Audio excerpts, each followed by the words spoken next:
Hi everyone, नमस्कार, सलाम, सत श्री अकाल। Welcome back to Deeps all in one channel. आशा करती हूँ कि आप सब लोग बिल्कुल ठीक ठाक होंगे।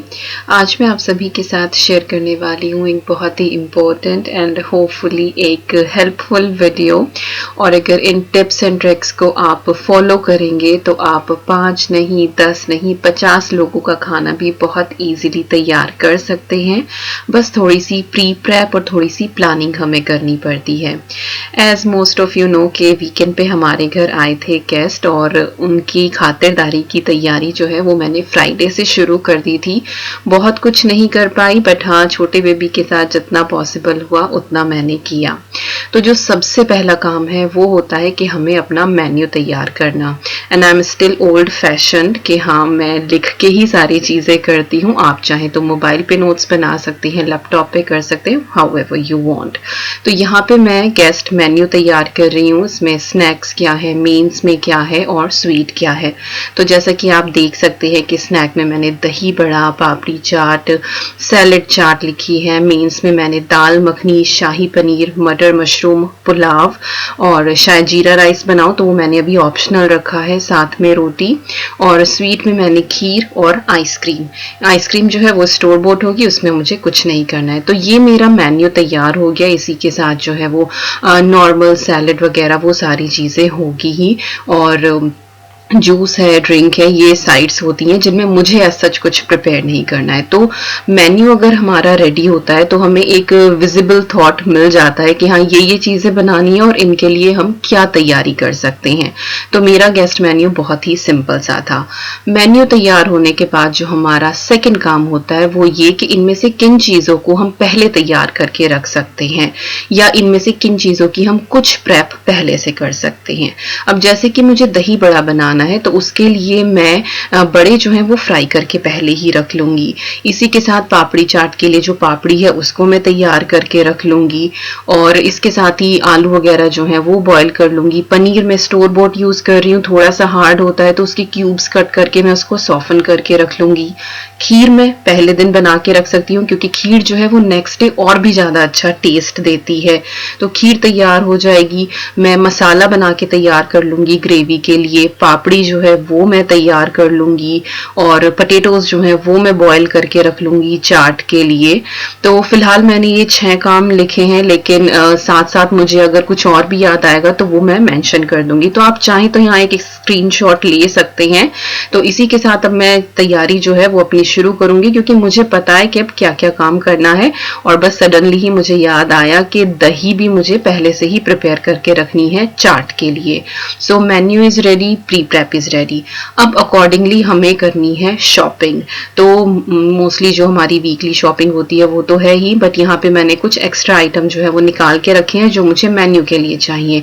तो यहाँ पे है ये जैकब्स के टी क्रैकर्स होते हैं और इनके प्लेस पे अगर आप मुनैको वगैरह जो होते हैं वो भी यूज कर सकते हैं।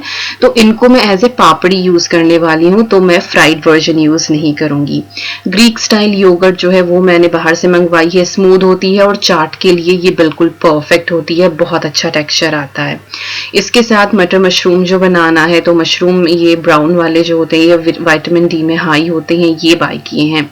इसके साथ ही जो ये टिक्का मसाला है ये मैंने स्टोर बोट लिया है, लेकिन मैं इसको मॉडिफाई करने वाली हूँ, एज इट इज यूज नहीं करूंगी। साथ ही ये है पनीर जो मैं आपको बता रही थी, तो 2 क्यूब्स जो हैं वो लिए हैं। और इसी के साथ यहाँ पे है ये क्रीम जो शाही पनीर में यूज होगी। और यहाँ पर है ये स्किम्ड मिल्क, मैंने कुछ और भी सोचा था बट इसको फिर मैंने यूज नहीं किया था। मिल्क पाउडर है ये। और साथ में ये है लॉन्ग ग्रेन राइस। ये बिल्कुल फ्रेशली हार्वेस्टेड होते हैं और इनके अंदर एक मिठास होती है। और इन राइस की जो खीर होती है वो बहुत टेस्टी बनती है, एक अलग ही मिठास आती है।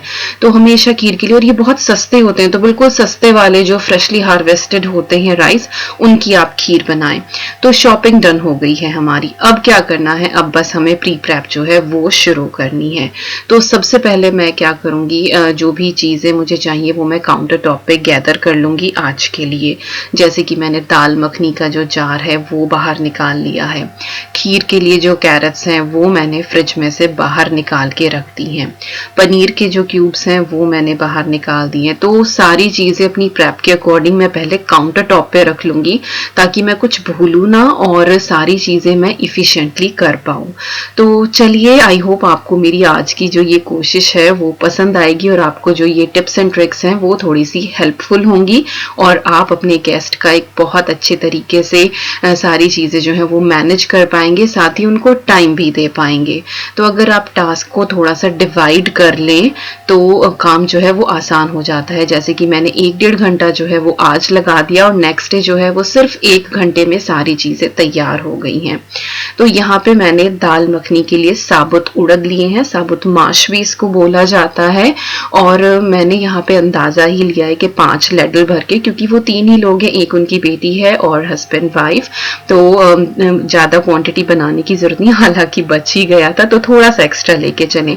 तो दाल वॉश करके सोख कर दिए, साथ ही जो राइस हैं वो भी मैंने सोख कर दिए यहाँ पे खीर के लिए। तो ये आधा घंटा सोक्ड होने चाहिए और लगभग मैंने 1 कप के करीब वो राइस लिए हैं।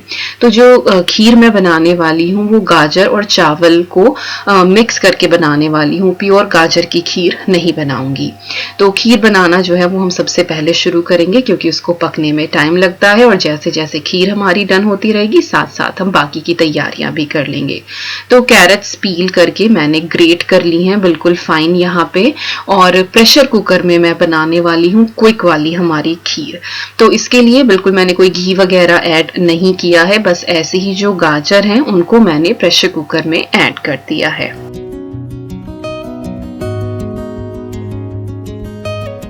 इसके बाद जो हमारे सोक्ड राइस थे वो मैंने इसके अंदर ऐड कर दिए हैं। अब हमें इसके अंदर ऐड करना है थोड़ा सा पानी, जिससे जो हमारी गाजर है वो अपना खुद का पानी रिलीज करे। उनको थोड़े से पानी की जरूरत होती है, अदरवाइज कैरेट्स जो है वो लग जाती हैं। साथ ही हमने राइस भी जो है वो डाले हैं तो उनको भी थोड़ा पानी चाहिए गलने के लिए। तो एक बार इसको आप हल्का सा मिक्स कर दें, और पानी का अंदाजा ही है वो कैरेट के ऊपर भी डिपेंड करता है कि किस तरह की है। और इसके बाद बस हमें इसमें एक ही विसल लगानी है। हमारे जो चावल हैं वो ऑलरेडी सॉक्ड हैं और उसमें हमारी गाजर और चावल जो हैं वो आराम से हो जाएंगे।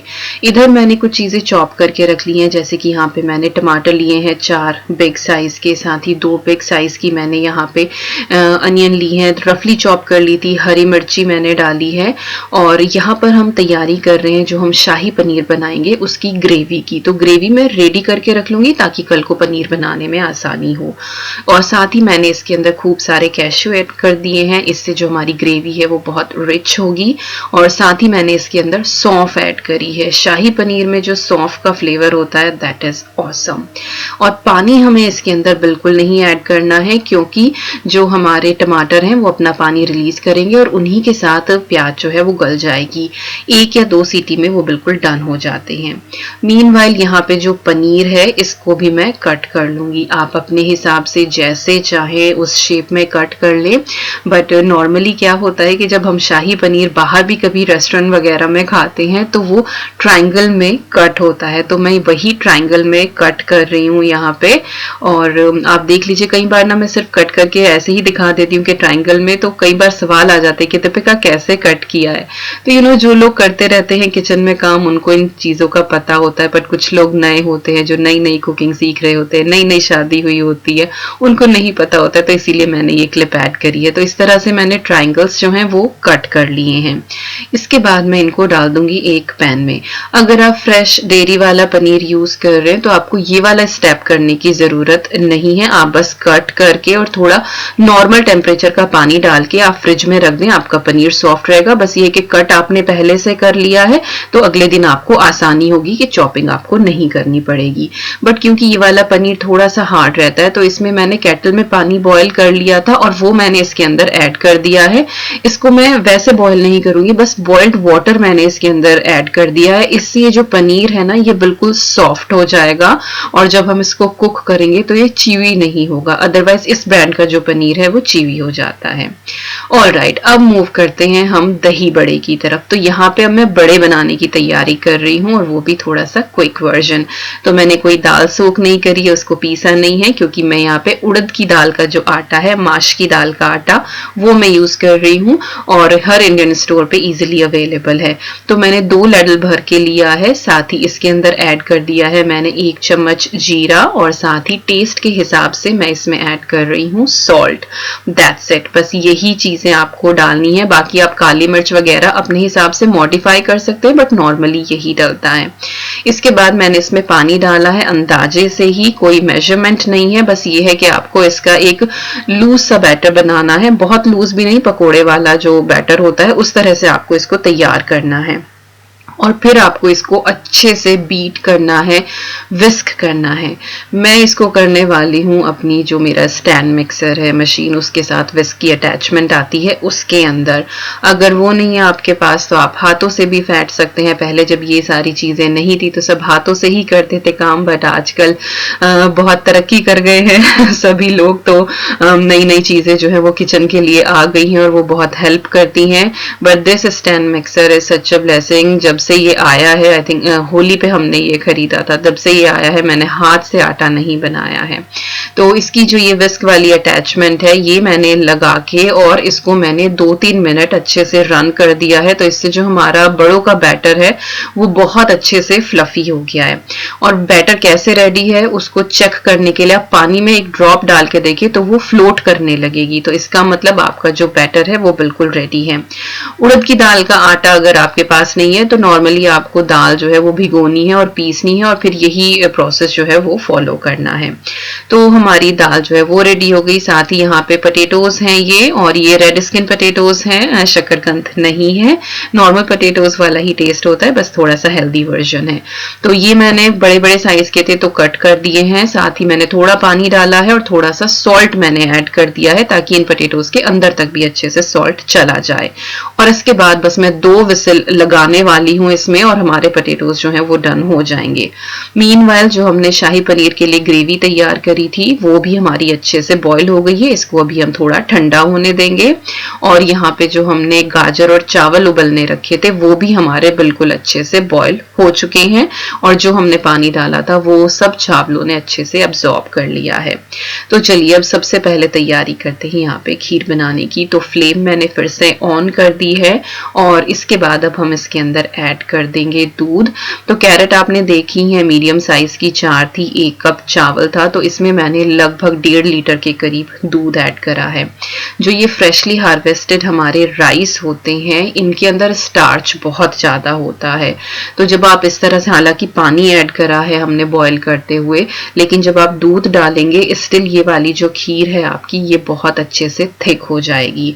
तो पहले मैंने थोड़ा डाला है इसमें दूध और फिर बाद में जो पूरा है वो डाल दिया है और बस यहाँ पे हमें इसको अच्छे से बॉईल करना है और इसको अच्छे से पका लेना है। हालांकि चीजें बॉइल्ड हैं, ऑलरेडी कुक्ड हैं, लेकिन खीर बनने का तब पता लगता है जब आप करछी से चावल या गाजर गिरा के डालते हैं पैन के अंदर वापस, तो वो एक साथ गिरने चाहिए, ऐसा ना हो कि दूध अलग गिरे और वो अलग गिरे। तो जब इस स्टेज पे आ जाए तो आपको पता लग जाता है कि खीर हमारी डन हो गई है। इसके बाद आप इसके अंदर मीठा ऐड कर दें। तो यहाँ पे मैंने शुगर ऐड करी है 2-2.5 टेबल स्पून के करीब ही, बहुत ज्यादा नहीं, क्योंकि सभी लोग आजकल मीठा कम ही खाते हैं, तो थोड़ी ही मैंने ऐड करी है। और ये ऑप्शन रखा है कि अगर तभी उनको चाहिए होगा तो मैं थोड़ा और मीठा डाल दूंगी, हालांकि बिल्कुल उन्होंने नहीं कहा, जैसी बनाई थी वैसी ही खा ली थी। तो देखिए यहाँ पे जो खीर है हमारी वो प्रॉपरली अच्छे से थिक हो गई है। फाइनली इसमें थोड़ा सा फ्लेवर डालने के लिए मैंने केवड़ा वाटर यूज करा है। आप चाहे तो इलायची, केसर कुछ भी डाल सकते हैं, लेकिन इस गाजर चावल की खीर में केवड़ा का जो फ्लेवर है वो बहुत अच्छा आता है। और एसेंस डालने के बाद आपको इसको बहुत ज्यादा कुक नहीं करना है, हार्डली बस 1 मिनट ही आप इसको पकाएं, दैट्स इट, केक बॉयल आ जाए। और मैंने ड्राई फ्रूट्स ऐड नहीं करे हैं, वो मैं ऊपर से डालूंगी because I was not sure कि उनकी बेटी खाती है, ड्राई फ्रूट्स नहीं खाती है, लाइक मेरी तो नहीं खाती है, तो इसीलिए ऑप्शन रखना पड़ता है, तो वो मैं ऊपर से डालूंगी। इधर जो हमारे आलू हैं वो भी अच्छे से बॉयल हो गए हैं, तो इनको भी बस अब मैं पील करके रख लूंगी। और ये जो हमारी ग्रेवी है ये भी अच्छे से ठंडी हो गई है और बस अब हैंड ब्लेंडर से मैं इसको ग्राइंड कर लूंगी। आप चाहे तो मिक्सर जार में भी डालें। हैंड ब्लेंडर से बस ये फायदा रहता है कि अगर गर्म भी है थोड़ा बहुत तो आप आसानी से कर सकते हैं, लेकिन मिक्सर के लिए फिर आपको जो है इसको बिल्कुल अच्छे से ठंडा करना पड़ेगा, अदरवाइज फिर अंदर स्टीम जनरेट होके और वो कई बार ना वो बिल्कुल ओपन हो जाता है, बहुत मैस हो जाता है। तो ये छोटी छोटी बातें हैं जो किचन में हमें ध्यान रखनी पड़ती हैं, अदरवाइज एक्सीडेंट्स होने के चांसेस चांसेस रहते हैं। तो ग्रेवी हमारी डन हो गई है। इधर मैंने ऑयल गर्म होने के लिए रख दिया था और इसमें जो है बस अब मैं बड़े वो फ्राई कर लूँगी। और बड़े फ्राई करने के लिए जो हमारा तेल है वो मॉडरेटली हॉट होना चाहिए, ना बहुत ज़्यादा हाई ना बहुत ज़्यादा कम। कोई सा भी टेम्परेचर लाएगा, अगर बहुत कम होगा या बहुत ज़्यादा होगा तो जो बड़े हैं वो हमारे तेल पी जाएंगे और फिर कई बार अंदर से कच्चे रह जाते हैं, बाहर से जो है वो सिक जाते हैं। तो एक सेट टेम्परेचर होना चाहिए। और इतने अच्छे से ये विस्क हुए थे, आप देख सकते हैं कि कितने बेहतरीन तरीके से ये फूले हैं। सो बहुत ही सॉफ्ट और बहुत ही अच्छे बने थे और कहीं से कहीं तक बिल्कुल ये रियलाइज नहीं होता है कि ये दाल भिगोकर पीस कर तैयार नहीं किए गए हैं। तो ये उड़द की दाल के आटे वाला जो हैक है दैट इज बेस्ट।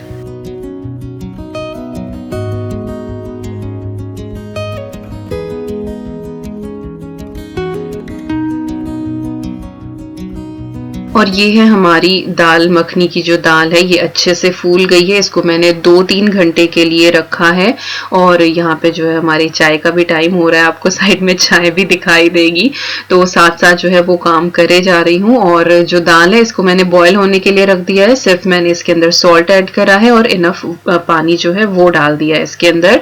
और 4 से 5 सीटी में ये डन हो जाती है, या फिर 1 सीटी लगा के आप इसको 10 मिनट सिम पे कर दें और उसके बाद फिर 1 सीटी लगा लें।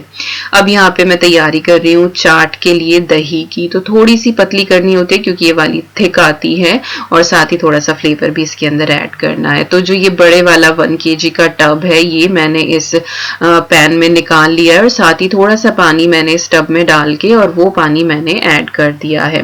तो बहुत ज्यादा पतली भी नहीं करनी है और बहुत ज्यादा थिक भी नहीं रखनी है, बस इस हिसाब की कि जो हमारे बड़े हैं वो अच्छे से इस वाली दही को सोक कर ले। इसकी ऐसी कंसिस्टेंसी होनी चाहिए कि हाँ वो अंदर तक चली जाए। इसमें मैंने 1 चम्मच ऐड करी है शुगर यहाँ पे और साथ ही 1 चम्मच मैंने 3 टीस्पून मैंने यहाँ पे शुगर ऐड करी है और 1 टीस्पून मैंने यहाँ पे सॉल्ट ऐड करा है। और शुगर का आपको बिल्कुल भी पता नहीं लगेगा कि इसके अंदर कुछ मीठा है, लेकिन अगर आप शुगर नहीं डालेंगे तो फिर आपको कमी महसूस होगी। और बस उसको मिक्स करके हमारी दही जो है वो रेडी हो गई है। अब यहाँ पे जो ये क्रैकर्स हैं इनको भी मैं ब्रेक कर लूंगी, बिल्कुल चूरा नहीं करना है, बट ये है कि एक क्रैकर के 4-5 टुकड़े हो जाएं। And that is best hack. का कभी भी पापड़ी चाट खाने का मन करे ना, या फिर जो वो आलू की तीखी सब्जी और उसके साथ जो खस्ता कचौरी मिलती है वो कभी खाने का मन करे, तो ये उस पर्पस को सॉल्व कर देंगे। तो हमेशा अपने घर में ये क्रैकर्स रखिए इस तरह के। ये ना हो तो वो मोनाको वाले बिस्किट जो मैंने बताए थे वो भी सेम पर्पस सेम होता है। ये थोड़े से सॉल्ट फ्री होते हैं तो ज्यादा वैसे नहीं रहते हैं। तो वो मैंने ब्रेक कर ले बॉक्स में रख लिए हैं ताकि कल को जो है वो असेंबल करते हुए आसानी हो। अब यहाँ पे जो पटेटोज हैं इनको भी मैं बारीक बारीक चॉप कर लूंगी। ये मुझे सिर्फ पापड़ी चाट के लिए चाहिए, इनको मैं दही बड़ों में यूज नहीं करूंगी। तो इस तरह से क्यूब्स में इसकी कट करके रख लूंगी तो आसानी होगी नेक्स्ट डे असेंबल करने के लिए।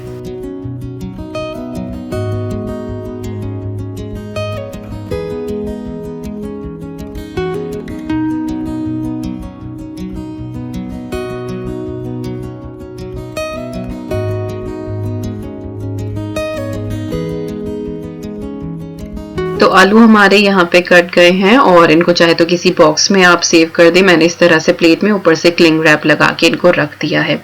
इसके साथ ही कुछ वेजिटेबल हैं जैसे कि है शिमला मिर्च जो मैं मटर मशरूम में यूज करने वाली हूँ। Actually I am not big fan of chopping vegetables, but ये है कि मैं रात को ही तैयारी कर रही थी और सुबह उठ के ही मुझे एकदम से कुकिंग करनी है, तो बस इनको मैं चॉप करके रख लूंगी ताकि सुबह को मेरी थोड़ी सी जो चॉपिंग है वो कम रहे। तो जो शिमला मिर्च है इसकी भी मैं क्यूब्स कट कर रही हूँ और यहाँ पे रेड, येलो और ग्रीन तीनों मैंने ली हैं और तीनों को ही मैं एक तरीके से कट कर लूंगी और इनको फिर मैं बॉक्स में करके रख दूंगी। तो एक रात के लिए कोई दिक्कत नहीं है। मुझे याद है जब सर्दियों में दिन छोटा होता है और सुबह को पापा कॉलेज जाते थे जल्दी, तो सुबह को ही खाना बन जाता था। जल्दी नहीं, आई थिंक 10 बजे का, 10 से 4 बजे तक का होता था, बट ये कि 2 बार खाने का टाइम नहीं होता था, तो मम्मी सुबह ही खाना बना देती थी। लंच बॉक्स पापा नहीं लेकर जाते थे। तो मम्मी रात को इस तरह से सब्जी कट करके रख देती थी, बट तो एक दिन की सब्जी चल जाती है। तो बचपन की एक ये याद है। तो सब्जी जो है वो हमारी चॉप हो गई है। अब हम वापस आते हैं अपने लिस्ट की तरफ और देखते हैं कि हमने क्या क्या कर लिया है। तो हमने बड़े फ्राई कर लिए, पोटैटो बॉईल कर लिए, पनीर क्यूब्स कट है, खीर डन है, ग्रेवी मिक्स तैयार है, पापड़ी डन है, और दही बना ली है, और दाल बॉईल कर दी है, और वेजीज भी कट कर दी है। और यहाँ पे मुझे 10/10 और A+ मिल गया है, साथ ही मैंने साइन भी कर दिया है। तो भैया हम देसी लोग हिंदी मीडियम के पढ़े हुए, हम तो 10/10 ही बोलते हैं, बाकी आप 10/10 भी बोल सकते हैं। तो यहाँ पे task is done and I am so happy कि मेरी जो मील प्रेप है वो डन हो गई है। और ये है वो सारी तैयारी जो मैंने करी है। अब आप देखिए, अगर यही तैयारी मैं अगले दिन, लाइक जिस दिन गेस्ट आने उसी दिन मैं करती, तो बस मुझे पूरा दिन किचन में ही हो जाता, और उनके आने तक मैं इतनी थक जाती कि मैं उनको अच्छे से अटेंड ही ना कर पाती, क्योंकि गेस्ट को अटेंड करना भी बहुत जरूरी है, हंसी खुशी एक स्माइल के साथ। तो अपने टास्क को डिवाइड करें और अच्छे से करें। तो ये है सारी चीजें, खीर हो गई, पनीर है, ग्रेवी तैयार है, पापड़ी तैयार है, आलू जो है वो कट करके रख लिए हैं, दही जो है वो हमारी तैयार है, बड़े तैयार हैं, और ये है क्या बोलते हैं इनको दिमाग से निकल गया, हरी चटनी की जो फ्रोजन क्यूब्स है, सॉरी। मील प्रेप की वीडियो जल्दी आने वाली है। तो ये मैंने बाहर निकाल के रख दिया, और दाल जो है वो उधर बॉयल हुई भी रखी है, बस उसको भी वो जब रूम टेम्परेचर पे आ जाएगी उसको भी मैं निकाल के स्टोर करूंगी। और ये सारी चीजें जो है वो मुझे फ्रिज में अकोमोडेट करनी है अभी, तो वो मैं कर दूंगी। तो ये सारी हमारी प्रेप जो है डन है। तो ये एक इम्पोर्टेंट टास्क है जो डन होना चाहिए। इसी के साथ एक और इम्पोर्टेंट टास्क है, वो ये कि आपकी क्रॉकरी जो है वो रेडी होनी चाहिए। ये भी प्री प्रेप में ही आती है। तो जो क्रॉकरी में जिसमें मुझे सर्व करना है, उनको खाना देना है, वो सब भी निकाल के मैंने टेबल पे रख दी है, ताकि अगले दिन मुझे जगह ना करना पड़े कि कहाँ प्लेट है, कहाँ बोल्स हैं। तो सारी चीजें मैंने निकाल के रख दी हैं। सो प्री प्रेप इज डन, और जो कल वीडियो आएगी उसमें हम मेन मील जो है वो तैयार करेंगे। तो मैंने इस वीडियो को 2 पार्ट में डिवाइड करा है, एक वीडियो बहुत लंबी हो जाती। आई होप आपको आज की ये वीडियो पसंद आई होगी, टिप्स ट्रिक्स आपके लिए हेल्पफुल होंगी। अगर कुछ भी पसंद आए तो प्लीज लाइक देके मुझे मोटिवेट करना बिल्कुल ना भूलें, और मैं मिलती हूँ आपसे बहुत जल्दी। Till then you guys take care, and I am sending lots and lots and lots of love to you all. Thank you so much for watching. Bye bye and take care.